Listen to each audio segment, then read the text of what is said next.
Welcome to Fioria, where magic starts to... ایک زمانے کی بات ہے، ایک حسین و جمیل شہزادی رہتی تھی جس کا نام حوریہ تھا۔ وہ اپنے والد بادشاہ کے ساتھ ایک شاندار محل میں رہتی تھی۔ حوریہ کی ماں کا انتقال اس کے بچپن میں ہی ہو گیا تھا، مگر سب کہتے تھے کہ حوریہ میں اس کی ماں کی خوبصورتی اور نرمی دونوں جھلکتی ہیں۔ ایک دن بادشاہ شکار کے لیے جنگل گیا۔ جب بادشاہ کا سنہری رتھ درختوں کے بیچ سے گزر رہا تھا تو راستے میں ایک خوبصورت لڑکی نظر آئی۔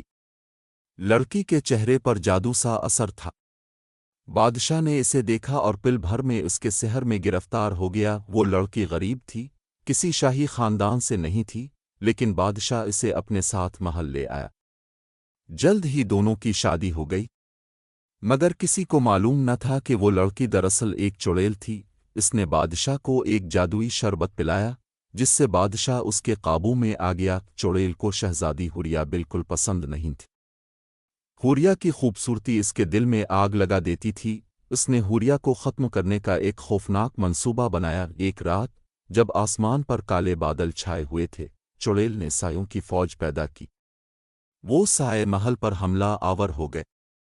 محل میں جنگ شروع ہو گئی، سپاہی لڑنے لگے، شور و غوغا مچ گیا۔ چڑیل نے بادشاہ کے دل و دماغ پر قابو پا لیا، اور بادشاہ نے اپنی ہی بیٹی کی طرف دیکھا اور گرج کر بولا، تو ہی غدار ہے، تو نے یہ سب کیا ہے؟ حوریہ رو پڑی، ابا جان، میں نے کچھ نہیں کیا۔ لیکن چڑیل چیخ کر بولی، چلی جا، نکل جا یہاں سے، تو قاتلہ ہے۔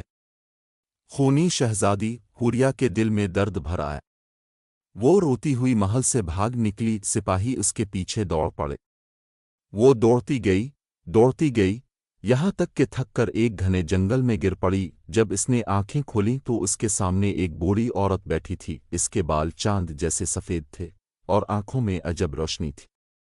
وہ مسکرا کر بولی، بیٹی، تیرے اندر ایک ملکہ کا خون بہتا ہے، مگر اب اس خون میں انتقام کی آگ بھی شامل ہو چکی ہے۔ اٹھ حوریہ، اب دنیا تجھے خونی شہزادی کے نام سے یاد کرے گی۔